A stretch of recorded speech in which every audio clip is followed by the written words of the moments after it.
Good morning, everyone. Good morning, Leslie. Good morning, Charlie. Well, I really appreciate that, Charlie and Armand, but Chris did beat you to it. You shouldn't add the Leslie part, but that's okay. So good morning, everybody, and welcome to the final regular Rotary Club meeting of the 2021-2022 year. So to all of you, thank you so much for an awesome year. I appreciate you all more than I can tell you. You're welcome. Thank you. Okay, so I'm going to read an email that I received after last week's meeting. And I think those of us who were here and perhaps those at home know that we had a little bit of technical difficulty. So I'm not sure how it came across to those who were not here. But this is the note that I received. Thanks so much for sharing the link for Tony's program. It was outstanding. You can count on Rotary to deliver. As a longtime Colorado Rotarian, I always enjoy the mission and the membership. It seems like Tony's message about the Camino experience is enjoying the journey. Living in Vermont, we have every opportunity to do that. Best, Tara. So I have reached out to Tara because I think she should really become a Vermont Rotarian. So have that out there for her. And then this morning I asked one of our members, and I won't mention who it was unless that person wants to be mentioned, but I said, well, how are you today? And that person said, oh, I'm just waking up. Hold on a minute. Reached into the pocket, so I won't tell who it was, and said, pick a card. So I picked a card and it said, today I choose to feel amazing. And I thought, that's so perfect for me. Absolutely. So I need to get a deck of these cards because they're all awesome.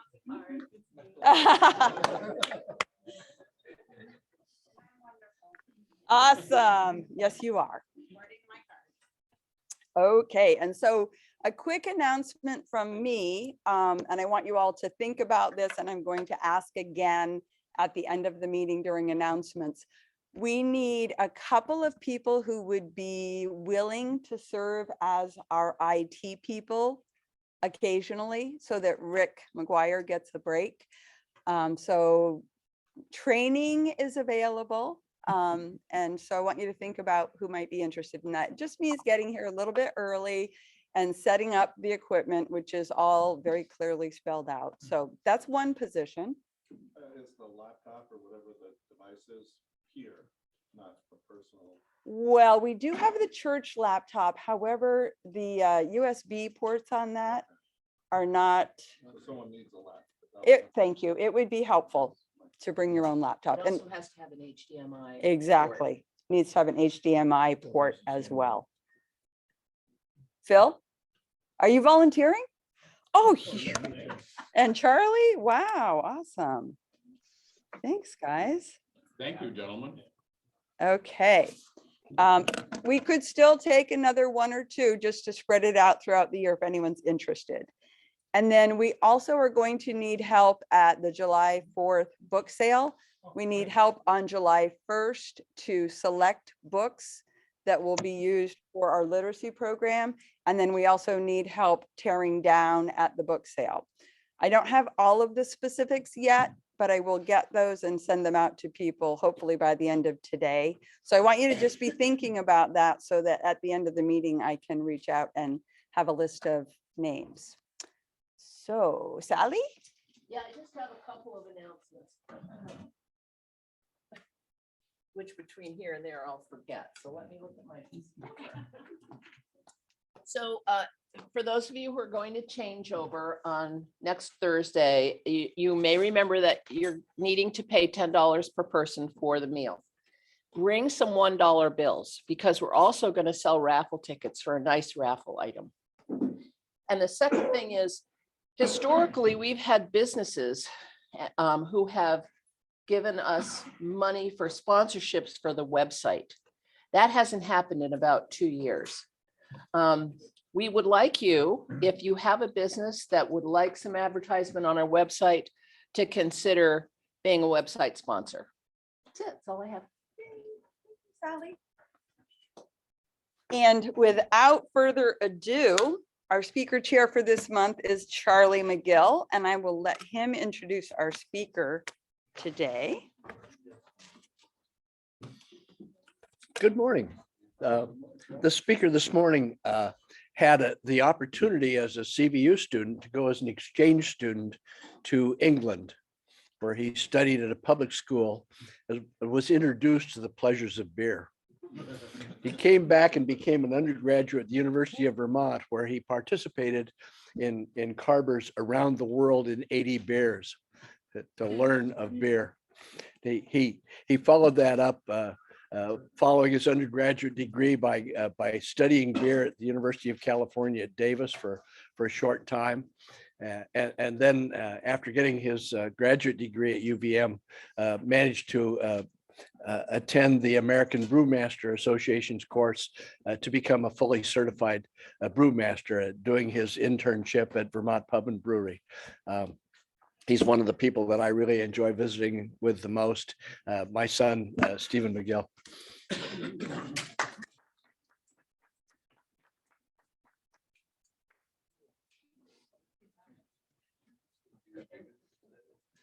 So how does this work?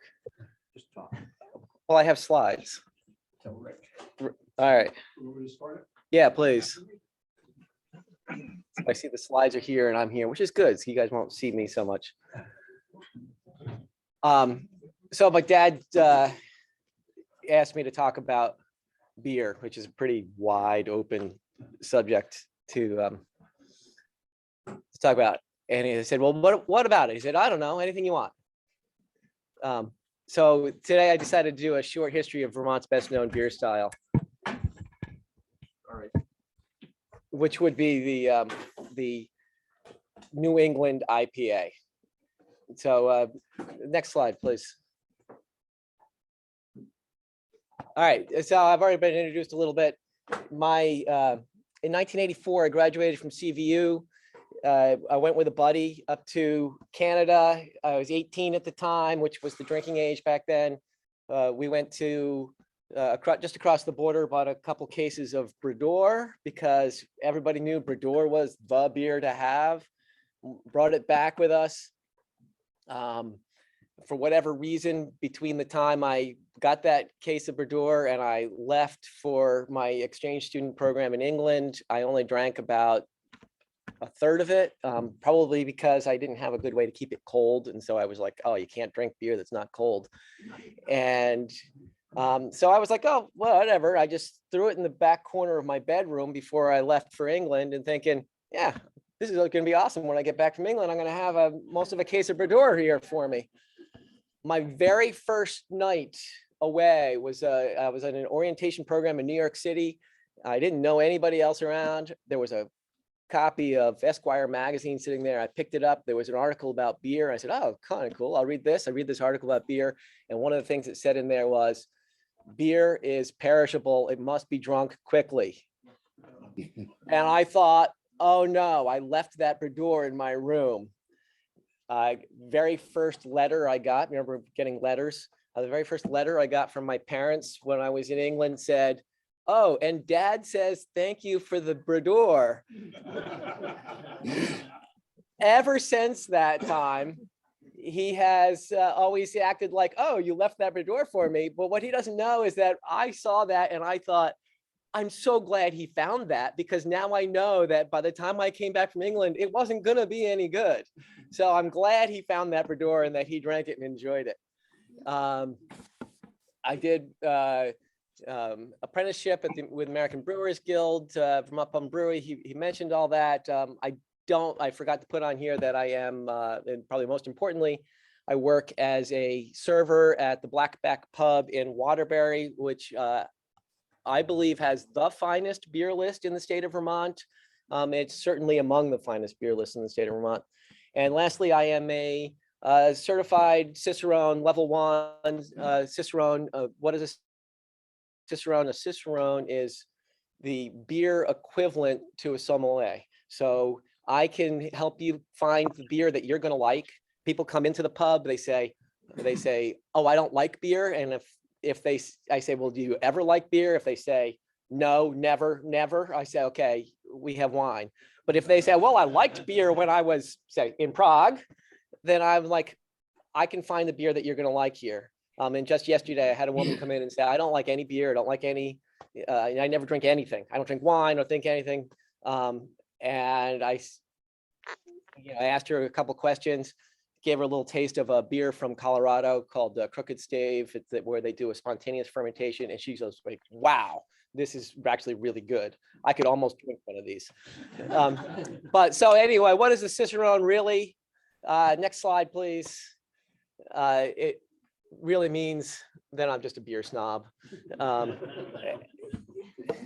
We're all stuck on ourselves. And honestly, American Pilsner that we get is very well done. It's good beer for people. Next, go ahead to the next slide. All right, so we're going to get to the history of the New England IPA. The beginnings of fermentation, it just happens. Okay, so humans being humans, we figure things out. You get a juice of a fruit like a grape, or you get water mixed with some of your grain, and yeast is in the air, and it's going to settle on there, or it grows on the fruit, and it's just going to ferment. So it's really easy to do. Let's go to the next slide. So there's different branches of our fermentation. There's fruit like apples, pears, berries. That's where wine comes from.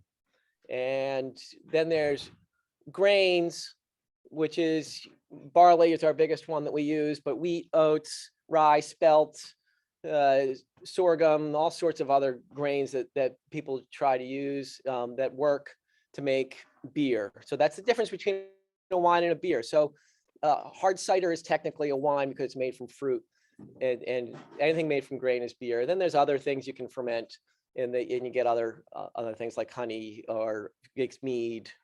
And anyway, next slide. So the history of hops, getting into the beer. The beer for thousands of years was made, and you need for people to like it, something to balance the little bit of sweetness that tends to be left over, the sour that tends to come, especially from the early beers. So they put different spices in, nettle. I don't even know what mugwort is, but I know they used it. And around the 13th century, they started putting hops in, and how they discovered that hops had a preservative quality, we don't really know. It doesn't work unless the hops have been boiled for about 60 minutes or so to get the alpha acids have to become iso-alpha acids to adhere to the beer. Anyway, they figured that out, and it's gradually became more and more popular to put hops in your beer. Next slide. 1516, the Bavarian beer purity law was passed. Well, not passed, was decreed, which said only malted barley, hops, and water. They didn't know yet what yeast was. They knew that there was something in the beer that they would take from one batch and throw into the next batch, but they didn't really know yeast. So the original law was barley, hops, and water. You couldn't put any adjuncts in, such as molasses, corn, wheat, oats. Well, corn they didn't have in 1516, but you know what I mean. You couldn't put sugar, spices. At the time, this was just in Bavaria. Gradually, as the German Federation became a country, that spread to the entire country. They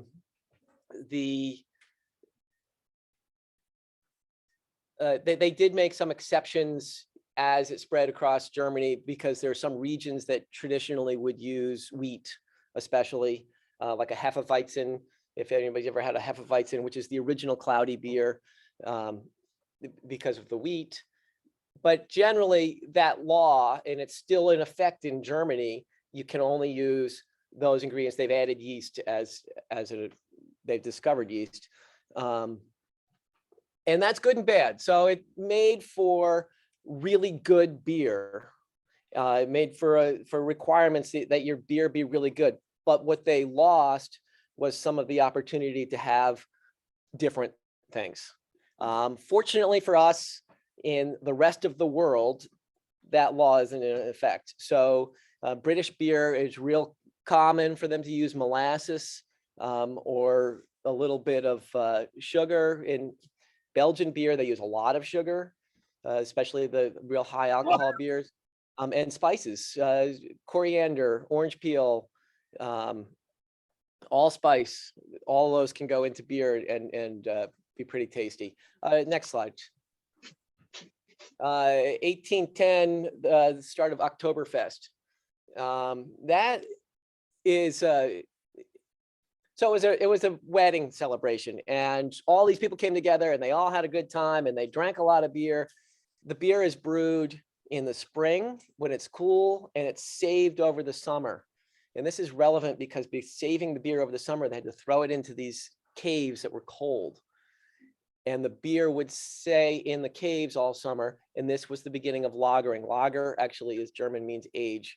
At least that's what they tell me. I have a linguist in the room, it's probably gonna tell me I'm wrong, but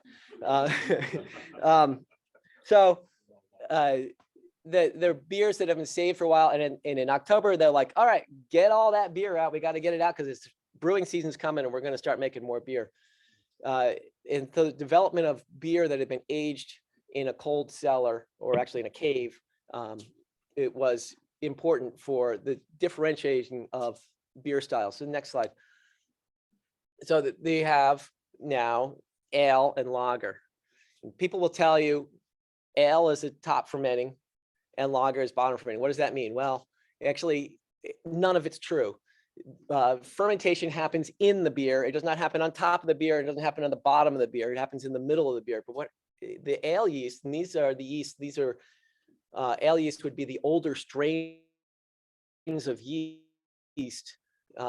They tend to float as they finish up their eating the sugars in the beer. They float to the top. And the brewer, you can see it in this picture here, this is what they would do is he'll take that's a big scoop, and he scrape that off and he can throw it right into the next batch of beer. And this, so yeast is a one cell organism. I have a picture of it coming up later. And the one cell organisms evolve relatively quickly, so that these top fermenting yeasts got the ones that floated better were the ones that moved on to the next batch. So you end up with strains of yeast that's what they like to do. They float to the top and then go into the next batch of beer. Ale yeast ferments well at what would be like a British summer, winter temperature. You know, it's a 60s, and that's what they grew up around. Then there's bottom fermenting yeast, which is what they use for lagers. And remember, we threw those barrels in the cave all summer long, and it was about 45 degrees, and they would settle to the bottom, and they'd take that for the next batch of beer the next year. And so they were starting to put evolutionary pressure on the yeast to give you what became lager yeast, which ferments at a colder temperature, and it tends to settle to the bottom instead of floating to the top. All right, the next slide, please. We didn't know anything about all this. So remember, the Oktoberfest was 1810. Louis Pasteur isolated yeast. He was learning using microscopes and looking at single cell organisms. On the left side of this picture, you see a typical brewing yeast. It's called Saccharomyces is the genus or species, genus of the yeast. And I'm getting my nomenclature messed up. I think it's the species. And you see how it's got that nice round form. You can see little buds coming off. Those are actually as they are reproducing. And what he found, if you see on the right side, this big long strain, that's another yeast that's called, we would refer to as a wild yeast, and it's called Brettanomyces. And Brettanomyces is it stands for Brett, like British, so it means British yeast, because he found in some of the British beers that they were a little sour, and the more sour they were, the more of this yeast you had that was long and stringy like that. So what he was able to do was to isolate just the Saccharomyces brewing yeast and then you could make beer that didn't have all that sourness. So it was a major revolution in brewing by being able to do that. And it took a long time for it to actually get so that all the brewers were doing. Into the 50s and 60s, British beers would often be a little sour because they would still have the Brettanomyces yeast in there. And lucky for us, a lot of the Belgians still use the Brettanomyces. And so we've learned to expand our brewing styles. If you ever want to try a beer that would be like a spontaneous fermentation, I would encourage you to try a Belgian lambic, where you're going to get beer with Brettanomyces and actually other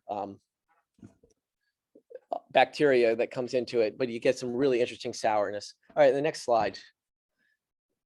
So the ales, they continue. Well, the lagers are being brewed in Germany and Austria. The ales are continuing in the British Isles. The big styles, porter.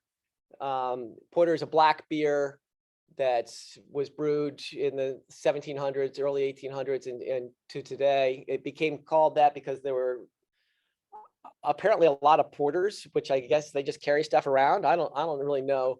We had a porter at my boarding school that would help carry the students' things to their room, but not in the house that I was in, so I didn't get to take advantage of it. But the porters would go and they go to the pub and they would drink these black beers, and it became known as porter because that was what the porters drank. Stout, the history of stout is actually that the people started brewing a stronger porter, and it was a stout porter originally, and then it's kind of split up a little bit where they use a different adjunct, which is a blackened barley, so it's not malted first,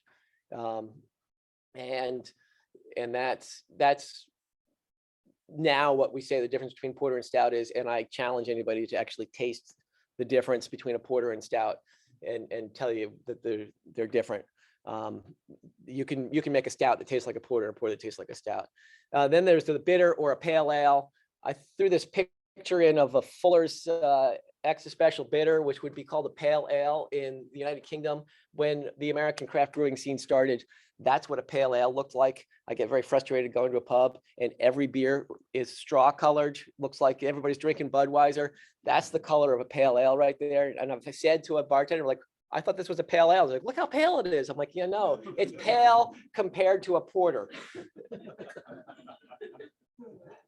Then there's the India Pale Ale. And this is where we're headed. Is the India Pale Ale, which was brewed up in the Burton region.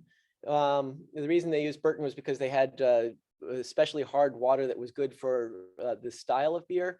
But the British Empire included India, and the troops and the British in India wanted beer, and it was too hot in India to brew the beer that they wanted. So it had to be imported. In order to make the beer survive the trip on the ship, it had to have some preservative qualities in there. So remember I said the hops are a preservative. It had more hops. It was more bitter. In order to be a preservative, those hops have to be boiled. So they were boiled into the hops, into the beer, I mean, and then it was a bitter beer, and it was another preservative, as you guys all know, alcohol. So it was a stronger beer. It tended to be, this is going to sound like to us like nothing. It would be 6.5, 7, almost 8% alcohol, which these days is nothing compared to some of the beers that we serve at the pub. But that would be preservative. They would actually put it in an oak cask for a while. American brewers tried adding oak to the India Pale Ale, and then they realized that those oak casks were all lined with wax, so they weren't getting oak flavor into the IPA. And that's where the history of the India Pale Ale is. That's why it's called India Pale Ale. And they did actually tend to be a little bit lighter color than that Fuller's right there. All right, next slide. Oh, now we get to the consolidation and the blending of America. So at the end of Prohibition, we had a lot of breweries just collapsed completely during Prohibition. 1933 Prohibition on beer ended. And I picked that picture. There is no photograph of what the beer looked like in 1933, but I picked that particular one, the Feigenspan, because my grandfather worked for Feigenspan Brewing. And if anybody wants to look at it later, I have a book about Feigenspan Brewing, has my grandfather's name on it. He was a marketing guy for the brewery, so I like to assume that he wrote this book, but it is the book Behind the Scenes in a Great American Brewery. But you see it's called an amber ale. An amber ale. Feigenspan got bought by Ballantine. Ballantine got bought by somebody else. I don't remember the name. You guys have heard of it. Who then got bought by Pabst. So Feigenspan, Pride of Newark, amber ale now is Pabst Blue Ribbon. It's bland. It's good quality. It's hard to brew a beer that's that light and not have bad flavors in it, but it's just not an exciting beer to a beer snob like me. All right, next slide. But then we had the microbrewing revolution. Fritz Maytag. And yes, it's the Maytag family. He was the son of the Maytag family, whoever his dad was. And his dad gave him some money and said, here, go out and make your way in the world. And he said, well, I'm going to buy this struggling little brewery in San Francisco. And I'm going to make a good beer. And this was in I don't exactly what year it was, but it was around 1970.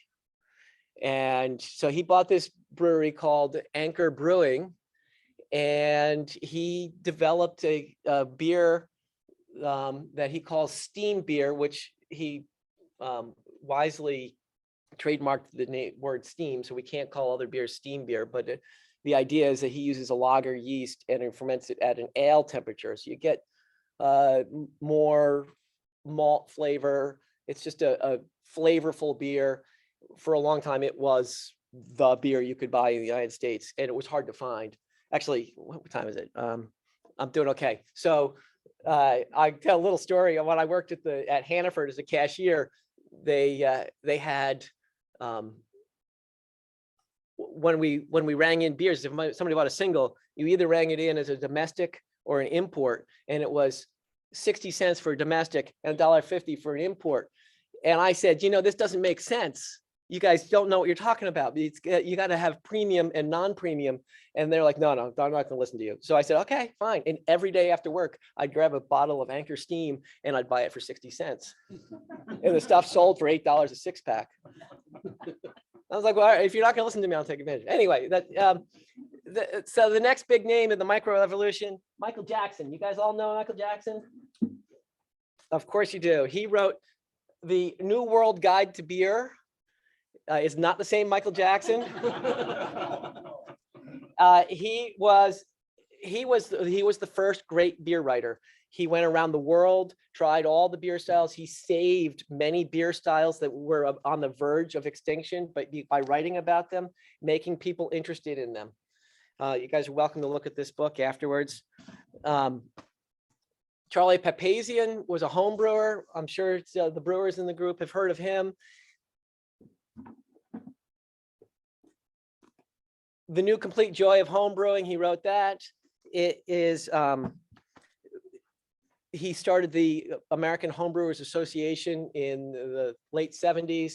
I've been a member since 1993. And he got people interested in making beer. And it was important to have people learn to make beer at home because they were able to then move on to opening the breweries and brew pubs that we have today. Burt Grant, 1982, opened the first brew pub in America in Yakima, Washington, of all places, which seems like a strange place, but it is in the heart of hop growing country. And so he, I had the mixed fortune of spending a summer in Yakima, Washington. It's hot, it's dry and hot. But I was in walking distance of the first brew pub in the country, and I took advantage of that at least. I mean, it's actually close to some really good hiking as well.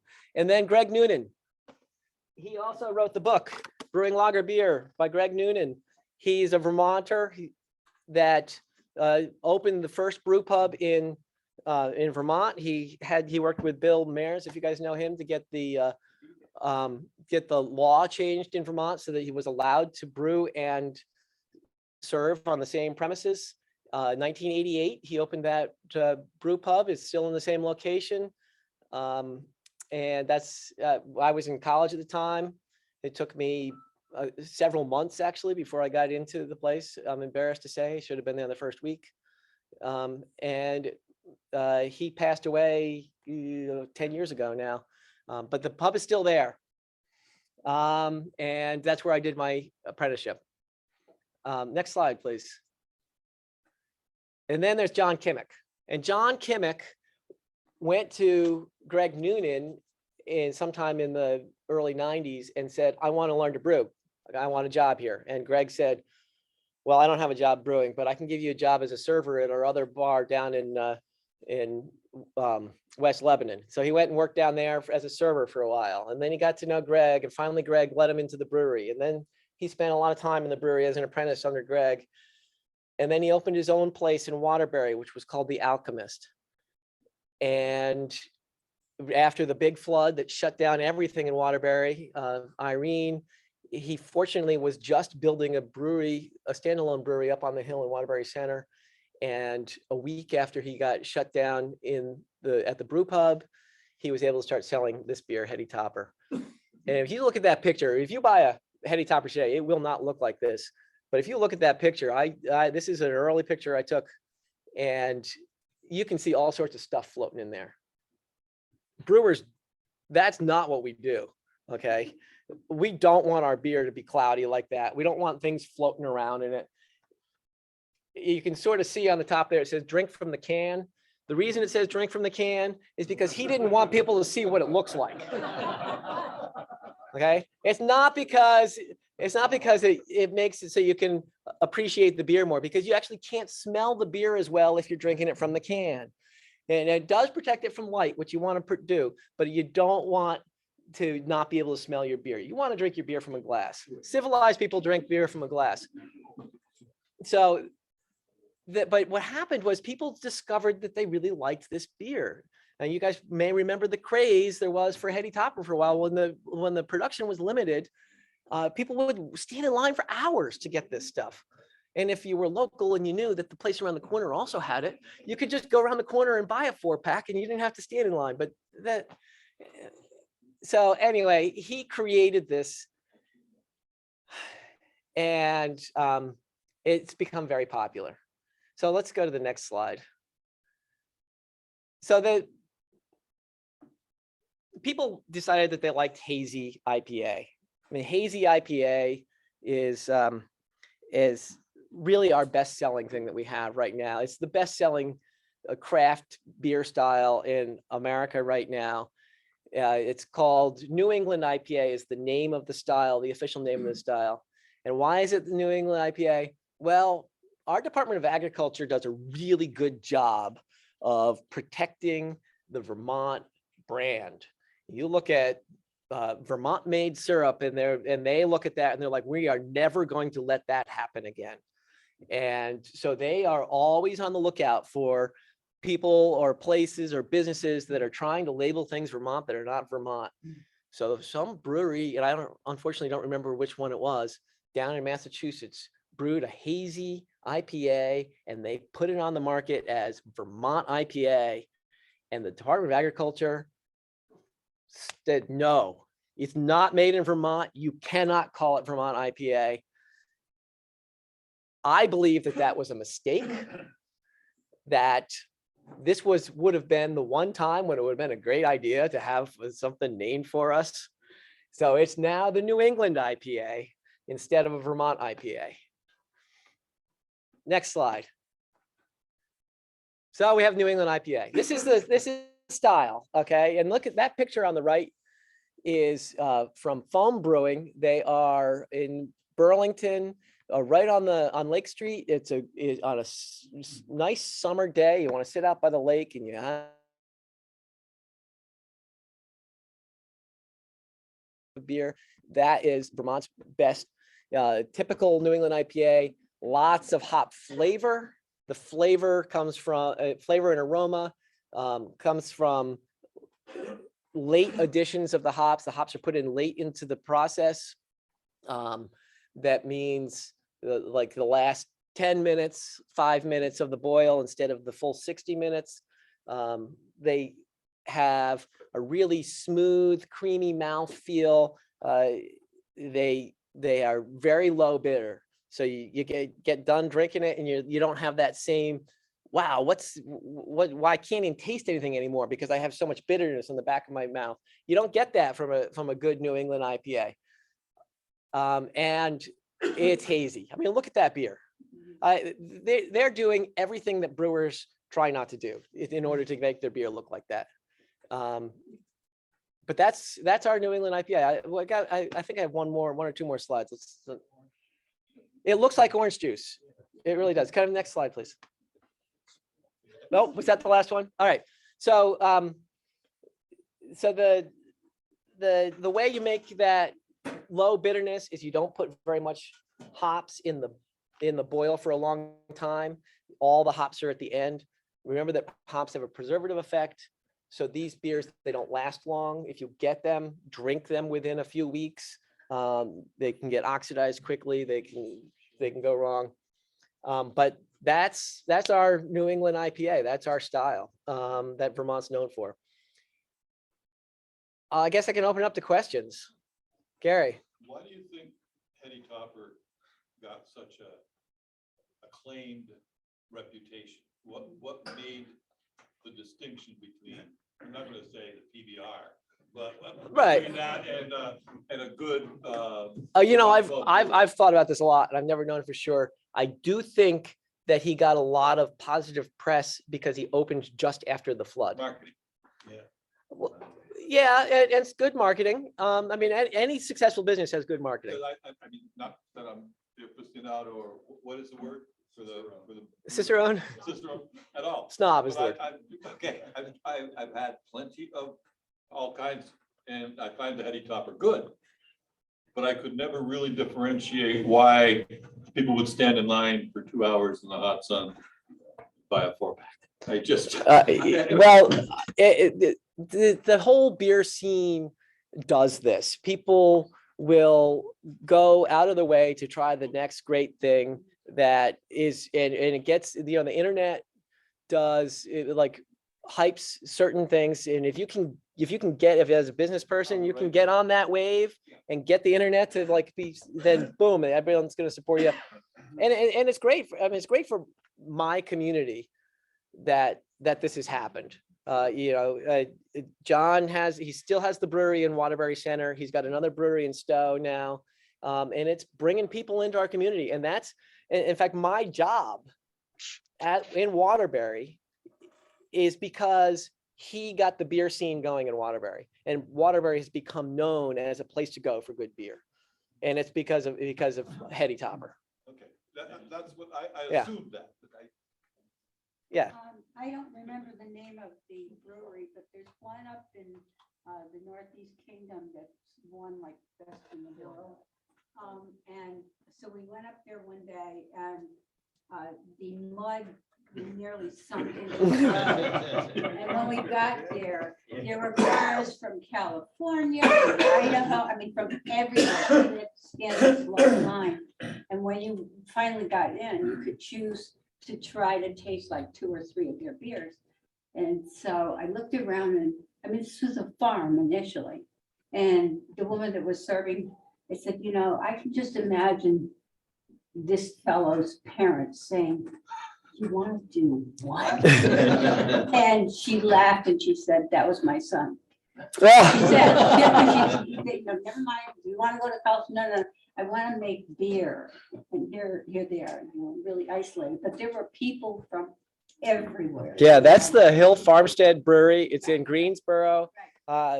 I tell people when they ask about it at the pub, it's a long hour from Waterbury and it's in the middle of nowhere. Make sure before you go that you're going to be able to get in. They're going to be open and they'll let you in, because if you drive all the way up there, you're in the middle of nowhere. And if you don't get in, then you're in the middle of nowhere with nothing to do. It's beautiful up there. He got his start brewing at Trout River Brewing in Lyndonville, which is no longer in business. And then he went to a brewery in, I believe, the Netherlands for a couple of years to do some training before he opened the brewery there. Originally started a really small place. He's expanded a few times, still pretty limited production. He only brews when he wants to brew and what he wants to brew. Our pub is one of the few that is dedicated to getting his beers. We almost always have his flagship beer, which is the Edward, on tap, and it is by far our best-selling beer. It's the only dedicated tap we have in the house. We have 32 taps. They all rotate except for one, and that's the Hill Farmstead Edward.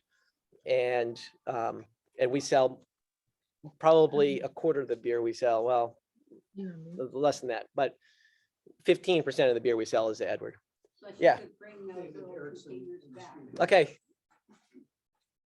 David, Go ahead, David. unmute.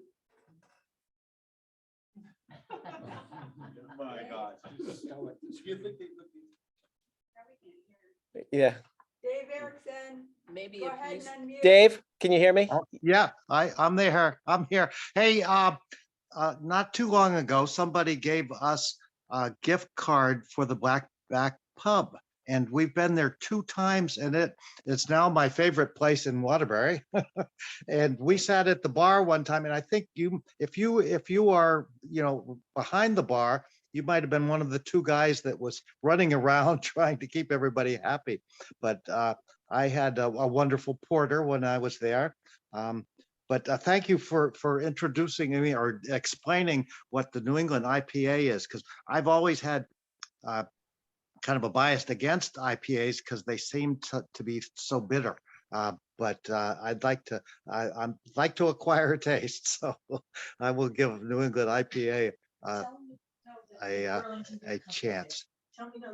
Yeah, I would recommend if you really if bitter beer is something you don't like and you want to try the New England IPA, really go with something from Foam Brewing or 10 Bends, which is up in Morrisville, or even some of the Burlington Beer Company, which used to be in Williston and now they finally moved to Burlington.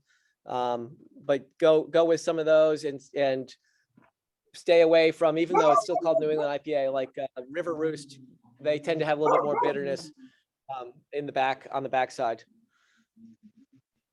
So I think it was when you mentioned Grant Newman. Greg Noonan, yeah. Okay. You mentioned a law. Oh, yeah, okay. I don't know what the law was. Well, so yeah, maybe should I be repeating the questions? So the question was about the law that was passed. This would have been probably 87 that they passed the law. I don't know exactly. I was in college, so I don't know exactly what the law was. But at the time, you could not, because of the way the liquor laws are, you can't. There's like different classes of liquor laws, and you couldn't both produce alcohol and sell it to be consumed on site at the same time. So they had to get a law that allowed you to produce and sell it to be consumed. So they allowed that, and I don't know all the details, but I think they're required that you have to have food, you have to have, a couple other things to make it work. Thank you. Yeah. Yes. So you talked about the alcohol content going up because of the shipping to India. And the last time I was at Blackback, there was a beer on tap that was 1.8%, which I actually really liked. And so I was curious about, do you know what alcohol content was before that IPA? Yeah, so the question was about the alcohol content and the IPAs, the original IPAs, and the variety of what we have now and what it was before that. So a typical British over time, alcohol contents have gone up and down as depending on partly on tax laws and the amount of malt people would use. And sometimes this, whatever the tax structure was, it was based on the amount of malt used or based on different factors. A typical, when I was in England, learning to appreciate beer, the typical British best bitter that I would be drinking would be about 4.5%. The range would be from like 3.5 to 4.5 was a pretty standard alcohol level, which I don't know. Americans just don't like that. They always want bigger and better, and bigger doesn't necessarily mean better, but that's what they think. So they want these big, full flavored, and you can get, when I go out now, I frequently will just order Guinness, and Guinness is good beer, and I really want to try all those other beers, but Guinness is 4.5%, and everything else on the list is 6 to 8%, and that adds up. So the beers we serve, they range. We've had some as high as 14%, which we serve in a small pour, and it's a sipping beer. You can have one 10-ounce pour, and you'll think, oh, that's twice as much as I wanted, and enjoy it over the length of an hour and a half. The beer that you had that was 1.8 is the Hill Farmstead Charlie. It's a Saison, really nice beer. You can have 3 of them and drive home. And we don't sell much of it. And the reason we don't sell it is because people look at that and they say 1.8%, it cannot be good. And we've actually joked at the pub about just changing it to 4.5%. People would drink it and they would love it. But Sean Hill would be upset. So it looks like we're out of time. Can I do one more question? You mentioned the difference between an ale and a lager. Is all beer either an ale or a lager? Is that like a two-way distinction of beer, or are there beers that are outside? Oh yeah, that's my daughter. She's going to catch me up. So the question was, is ale and lager the only 2 categories of beer? And the answer is no. Those are the 2 main branches of beer. There's also, and I hinted a couple times at the spontaneous fermentations that we have in which traditionally would be a Belgian style in the Lambic region, which is from Brussels, just about 100 miles south. And now there's some breweries in the United States that are doing this, where they make the beer, they boil the beer, they pump it up into the attic into this huge, it looks like a giant bathtub, and it'll be about 8 inches deep, and it's like a 20 by 20 foot square thing, and they open the windows and let it cool overnight. And yeast from the native yeast in the area, the region, the terroir of the region will settle on there. You get yeast, bacteria, wild, all sorts of stuff. And it takes a long time to age. They blend it and it makes a sour. If anybody likes sours, I highly encourage you to try either a lambic or we had one on tap that just kicked yesterday, which was a Crooked Stave brewing from Denver. But anything that's called spontaneous fermentation, it gives you a complexity in your sour flavor that is above and beyond any of the sours you get that are just what we would call kettle soured. But it's a third style of beer. And then there's all sorts of regional beers that are Africa, Asia, where they were using grains and they had different things that were going on that you could also do that. But the 2 main styles are ale and lager. Thank you for the question. Thank you very much.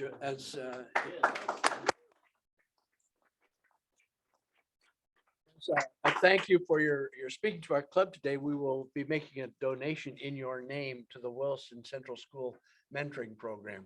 So thank you again for coming. I really enjoyed it. I just have to tell you, at the end of the ski day at Mad River, the patrol sits and stops and has a glass of beer before we drive home. And Stephen always controls the amount of alcohol that I get before I drive home, which I really appreciate. Thanks a lot for coming. Yeah, thanks. And if anybody wants to just to look at any of these books I have, you're welcome to do that when we're done. I'd like to put in a little plug for a nice appetizer to have with your beer at Blackback, and that's the pub nachos. I met the chef. Phenomenal. So can I just say that our nachos are unique. They're not like any nachos you've had anywhere else. They have maple syrup on them. It's not a salsa-based nacho. Blue cheese, cheddar cheese, bacon, and Scallions. Scallions and a maple syrup glaze. Oh, yes. It's our best-selling item. God, I'll be back. I'm going. Okay, thank you so much, Stephen. That was really interesting. I wish that we had been able to do a tasting, but unfortunately not. So I have a question now. Is there anyone else who has thought about being on the IT committee or just being an IT person who didn't raise their hand earlier? And if you came in late, it just means that you would be willing to play the role that Rick has been playing all year in getting our IT system up and running on Thursday mornings. So we have Phil and we have Charlie. Oh, awesome. Thank you, Ellie, because you've done it before as well. Thank you. Anyone else? Oh, raffle. Thank you, Phil. We'll have Stephen draw the winning ticket. That's all right. It's been done. Oh, $10. Maybe 100. And a chant, yeah. 4, 0, 9. Oh, Did you hear me sing it? oh, right. That's what it is. Yeah. It's me. Oh, yay. Good job, Chris. I said it out loud just before he read it. You just repeated it. Yeah. ESP. You have ESP. Great job, Chris. Okay, and then just a reminder that there's not a club meeting next Thursday morning. That's our annual meeting and changeover at the Isham Farm from 6 to 8. Dinner will be served probably around 6:15-ish, $10 per person, with the club paying the rest of it, and BYOB. Any other details I need to mention? Just mention that we have some starring musicians to play. Oh, how could I have forgotten? We have a fabulous band who will be playing, and I have been promised a couple of dance numbers, correct? Sweet. Okay. What's that? Well, I'm not doing it by myself. No, yeah, guess who will be dancing? Anyway, it will be really fun and a great way to celebrate the year and look forward to next year. So hope everybody can make it. I think we have a count right now of 38 who are planning to be there. And tonight is the gala for and things at the Isham Farm, the production by the Williston Community Theater. So I hope people are going to make an opportunity to get there, make it there. And I believe that is all for me. Does anybody else have any announcements? Still looking for adoptees for the benches. True. There's still some out there that are available. So go to the website and sign up. I actually have an announcement. I Yep. put an $1,800 deposit on the bench, Yay. the dev bench. So I don't know if everybody on the screen could hear Armand and Chris, could you? Okay, so Armand mentioned that we are still looking for adoptees for the benches around town. And I think, as far as I know, I think that Vince Conti and his wife are ahead of the rest of us because they've done a lot of work at their bench and have put in a request for additional goodies. So not to make this competitive or anything. So if you want to adopt a bench, go to the website and look under projects, Susan. Is it projects and events?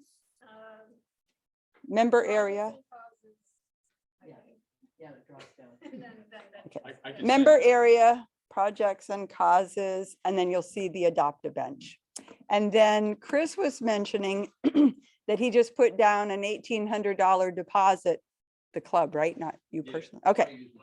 Okay. So we'll be coming from the club for the beautiful bench that will be in honor of Deb Beckett. So that is coming closer and closer to reality, and I'm sure we'll have a fabulous celebration around that. Where will it be? It's going to be in the War Memorial Park, I understand. Okay. So I just wanted to quickly update. I know I'll be talking next week at the treasurer's report at our end of year celebration, but we've only raised about $6,000 so far for the year against a goal of 10. So just know that, you know, these projects we're able to do because of the fundraising that we do. So just an FYI, I know I had sent you at our last board meeting, we had the list. I have a couple more checks that have come in. Okay. But I send out the list to everyone, I guess, maybe is that you contact. Did you get my email? I did. I sent an email. Okay. Could you all hear Jeannie? She was just mentioning that we have raised about 6,000 of the desired $10,000. So if we don't raise money, we're going to have to limit some of the projects that we do. So just kind of putting that out there to folks. And people can reach out to any business they want. And also, are you sending out the treasurer's report ahead of time? Was that your plan? Yes, but not until we have a chance to chat. Okay. But Leslie, you were also going to send, or someone was going to send out the list of The previous original business list. owners, which Yes. would be really helpful. Yes. Because those are people who have given in the past. And Angela, I sent it to you as a test, but I didn't hear, so I'm assuming you didn't get it. Because I was trying to see if a different format would work, but did you not receive that? No, it sounds familiar. And I think, do you remember when that, or about when? Oh, 3 or 4 weeks ago. Okay, I was looking I for mean, it you from, yeah, I it don't kind have of to came look for it right from, now. so. Yeah, it opens. I was just trying to sort See of. if a different format So it opens, would open easier. yeah, it opens as just a list. Or open at all. Let's see. Yeah, and that's right. I meant to tell you, I should have written back that I couldn't. I don't know what ODS or It's OTS. okay, yeah. Sorry, am I Well, am you I can let me breaking know. up? Or- You couldn't open it. And the other thing, I'm trying to show, Yeah, it's not working. Can you hear me? On the website, trying to remember when I started that many years ago. I want to say it was $150. Did you mention the amount? I think it was 100 actually. It was or- 100 originally, Yeah. Is okay. that the suggested Yes. level? Yeah, or 2,000 is fine. Zero here every year, once a year. Okay. All right. So Angela, you can just, if you do find it, just let me know if you Oh could. no, I open found it. otherwise. No, Oh. yeah, no, they don't work. Okay. I'll go back to square. That's the short two. answer. Thank you very much. I appreciate If you that. want, Leslie, if you want to give me a call, maybe we can just talk, like walk through some options on the phone for reformatting or exporting a file, blah, blah, blah.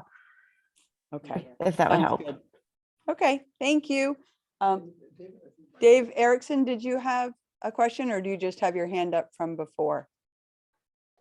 Yes, actually, I just wanted to issue a challenge.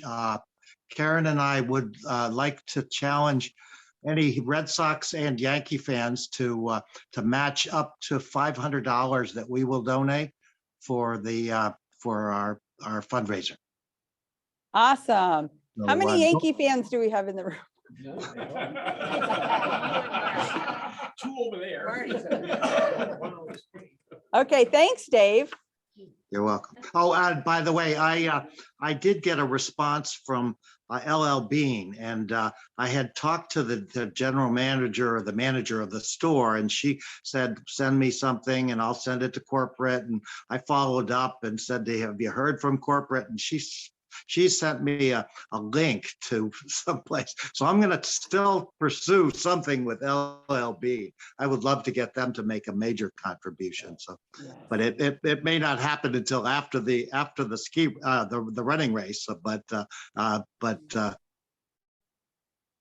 whatever we can get would be wonderful. I think that's fine. I don't think that, I mean, I certainly will accept money from to our club any time of the year. So I don't think that we have to say it's only this time frame. Okay, any other announcements?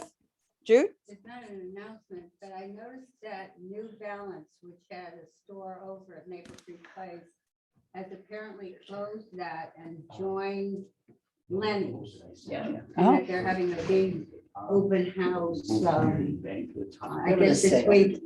And so I wondered if we've gotten any We got a contribution from Lenny's. Okay, 'cause That store was always owned by Lenny's. They're just rebranding it and expanding the number of brands in this store. but they're selling the New Balance rather than, yeah. Oh, thanks for the inside scoop, Susan. Okay, no other announcements? I will pass it on to Armand for sharing. Almost, that was a close. Sharing or just an abbreviated, it's 8:30.